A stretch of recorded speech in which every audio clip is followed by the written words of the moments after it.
السلام علیکم دوستو۔ ایران کے شہر اصفہان میں کسی زمانے میں ایک شخص رہتا تھا جو زندگی کی 70 بہاریں دیکھنے کے بعد اب اپنی آخری سانسیں گن رہا تھا۔ اس آدمی نے اپنی زندگی غربت میں گزاری اور مرتے وقت اس کے پاس 300 دینار تھے۔ اس کا ایک ہی بیٹا تھا جس کا نام عثمان تھا۔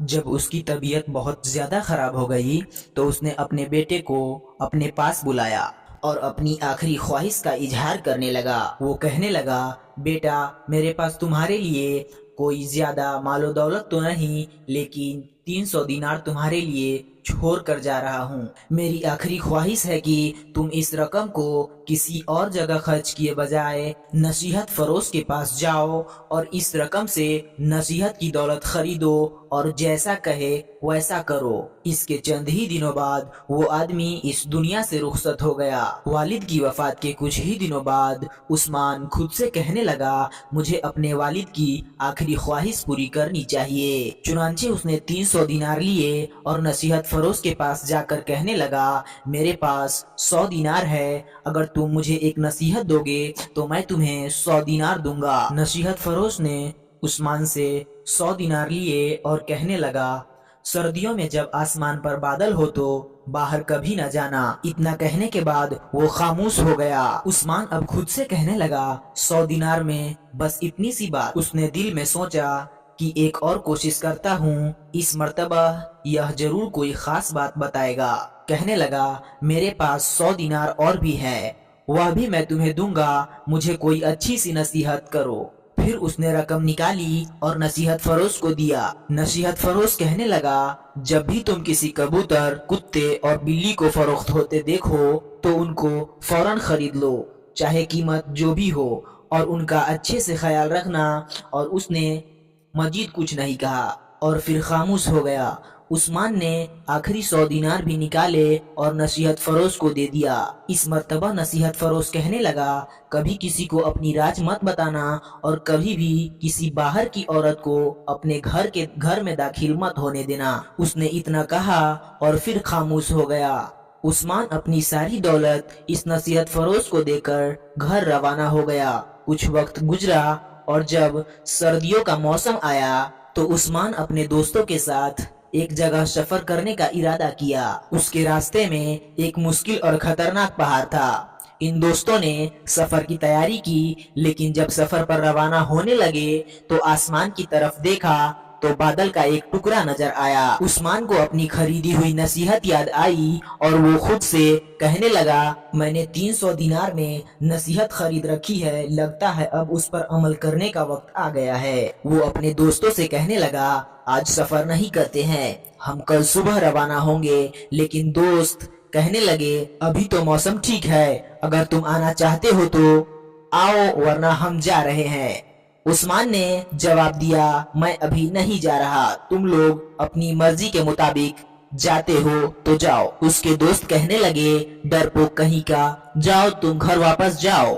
یہ کہنے کے بعد وہ تینوں دوست سفر پر نکل گئے اور پہاڑ کی گھاٹی کے سرے پر جا پہنچے۔ وہاں انہوں نے دیکھا کہ اچانک ایک بادل اٹھا اور موسم خراب ہونے لگا، بجلی کڑکی اور ایک برفانی طوفان آیا۔ بدقسمتی سے تینوں دوست طوفان کی زد میں آ کر وہیں مارے گئے۔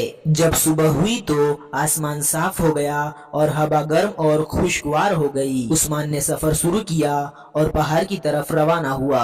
وہاں پہنچ کر اس نے دیکھا کہ اس کے تینوں دوست برفانی طوفان میں مارے جا چکے ہیں۔ وہ ان کے قریب گیا اور ان کا جائزہ لینے لگا اور اس نے دیکھا کہ ہر ایک کے پاس 100 دینار کا تھیلا موجود تھا۔ اس نے وہ رقم لی اور اپنے منزل کی طرف روانہ ہو گیا۔ اب عثمان نے دیکھ لیا کہ پہلی نصیحت سچ ثابت ہو چکی تھی۔ اگر اس نے باپ کی کہی نصیحت پر عمل نہ کیا ہوتا اور اس نے نصیحت نہ خریدی ہوتی تو وہ بھی آج ان کے ساتھ مارا جاتا۔ لیکن وہ نہ صرف اپنی منزل تک بحفاظت پہنچا بلکہ اس نے نصیحت فروش کو جو رقم دی تھی وہ بھی اسے واپس مل گئی۔ کچھ دن گزرے تو بازار میں ایک آدمی آیا جو ایک کبوتر، ایک بلی اور ایک کتا بیچ رہا تھا۔ عثمان نے جب یہ منظر دیکھا تو اسے اپنی خریدی ہوئی نصیحت کی یاد آئی اور اس سے پوچھنے لگا، دوست کیا قیمت ہے؟ مالک نے کہا، 300 دینار، نہ زیادہ نہ کم۔ لوگ اس کی بات سن کر زور زور سے ہنسنے لگے اور کہنے لگے، ایک کبوتر، ایک کتے اور ایک بلی کی قیمت 300 دینار، اسی لیے تمہارا مال ابھی تک بک نہیں رہا ہے۔ لیکن عثمان جلدی سے آگے بڑھا اور 300 دینار دے کر وہ تینوں جانور خرید لیے اور اپنے ساتھ لے آیا۔ جانوروں کو خریدنے کے بعد وہ سوچنے لگا، میں اب کیا کروں؟ میرے پاس نہ کوئی دوست اور نہ کوئی چیز ہے، میرے جانوروں کی حالت بھی بہت خراب ہے۔ وہ سارا دن انہی خیالوں میں ڈوبا رہا اور رات کو جب سویا تو اس نے ایک خواب دیکھا کہ ایک غار میں بہت سارا خزانہ پڑا ہوا ہے اور وہ پہاڑوں میں بھٹک کر لگاتار اس خزانے کی تلاش کر رہا ہے۔ صبح جب اس کی آنکھ کھلی تو وہ اسی خواب کے بارے میں سوچتا رہا۔ شک اور یقین کے درمیان وہ اس جگہ کی تلاش میں نکل گیا جو اس نے خواب میں دیکھا تھا۔ اب یہ اس کا معمول بن گیا تھا کہ روزانہ خزانے کی تلاش میں صبح گھر سے نکل جاتا۔ وہ اپنا تیر کمان بھی ساتھ میں رکھتا تھا تاکہ شکار کرے اور اپنا اور اپنے جانوروں کا پیٹ بھر سکے۔ خزانے کی تلاش میں ایک مدت گزر گئی لیکن اسے ناکامی کا سامنا رہا۔ ایک دن جب وہ گھر میں بیٹھا تھا تو اسے اپنے باپ کی یاد ستانے لگی اور پھر اسے نصیحت فروش کا بھی خیال آیا۔ اس نے سوچا کہ ایک مرتبہ پھر اس کے پاس جاتا ہوں، ہو سکتا ہے وہ کچھ میری مدد کرے۔ جب وہ نصیحت فروش کے پاس پہنچا تو اپنی خواب اسے بیان کرنے لگا اور اسے نصیحت کی درخواست کرنے لگا، لیکن اس نے صرف اتنا ہی کہا، میری بتائی ہوئی نصیحت پر عمل کرو اور زندگی میں جیسی بھی حالت ہو ہمت نہ ہارنا۔ یہ کہنے کے بعد نصیحت فروش خاموش ہو گیا اور عثمان وہاں سے گھر لوٹ آیا۔ ایک دن پھر عثمان خزانے کی تلاش میں نکل گیا، تبھی پنجرے سے کبوتر بھی نکل کر کہیں دور جانے لگا۔ یہ دیکھ کر بلی اس کے پیچھے پیچھے بھاگنے لگی۔ عثمان جب گھر واپس آیا تو بلی اور کبوتر کو گھر پہ نہ دیکھ کر بہت ہی پریشان ہوا، لیکن رات ہو چکی تھی اور اس نے فیصلہ کیا کہ صبح ان کی تلاش کروں گا۔ وہ ساری رات یہ سوچتا رہا کہ اس خواب نے مجھے خزانہ تو نہیں دیا بلکہ تھکا دیا، اور میری کبوتر اور بلی بھی جاتی رہی۔ جب صبح کی پہلی کرن آسمان کو منور کرنا شروع کیا تو اس نے اپنے کتے کو ساتھ لیا اور بلی اور کبوتر کی تلاش میں نکل پڑے۔ اس کا کتا سونگھتے سونگھتے پہاڑ کی طرف گیا اور ایک غار کے سامنے رک گیا۔ عثمان نے جب اس غار کو دیکھا تو حیران رہ گئے کیونکہ یہ وہی غار تھا جسے وہ خواب میں دیکھا تھا۔ جب وہ اندر گیا تو نہ صرف وہاں بلی اور کبوتر تھے بلکہ وہاں ایک عورت کی لاش بھی تھی جو کنکال میں تبدیل ہو چکا تھا۔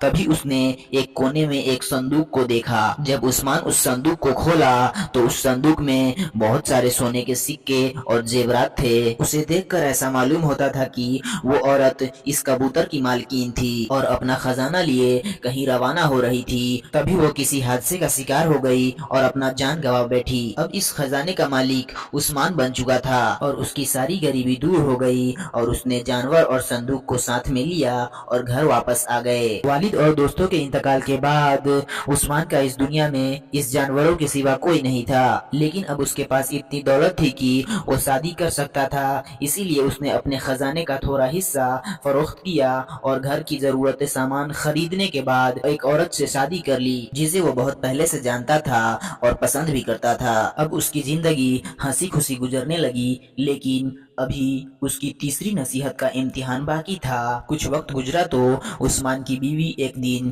اس سے پوچھنے لگی، تم نے آج تک مجھے نہیں بتایا کہ تمہارے دن کیسے بدل گئے؟ جس انسان کے پاس 2 وقت کی روٹی میسر نہ تھی وہ اتنا امیر کیسے بن گیا؟ آخر وہ کون سا راز ہے جو مجھ سے آج تک چھپاتے آ رہے ہو؟ عثمان چونکہ نصیحت کا پابند تھا اسی لیے ایسے سوالوں کو ہمیشہ ٹال دیا کرتا تھا۔ کچھ وقت گزرا تو عثمان سوچنے لگا، یہ عورت میری بیوی ہے اور میاں بیوی کے درمیان کوئی راز نہیں ہونا چاہیے۔ آخرکار اس نے اپنے خواب اور اپنے خزانے کا سارا واقعہ اپنے بیوی کو بتا دیا۔ زندگی چلتی رہی اور وقت یوں ہی گزرتا رہا۔ اتفاق سے اسی شہر میں ایک مکار بڑھیا رہتی تھی جو ٹھگوں کے گروہ کی سردار تھی اور اسے اس خزانے کا علم ہو چکا تھا۔ اب اس کی نظر عثمان کے اسی دولت پر تھی۔ بڑھیا نے ایک چال چلی اور فقیر کا روپ لے کر عثمان کے دروازے پر جا پہنچی۔ جب عثمان گھر پر نہیں تھا تو اس نے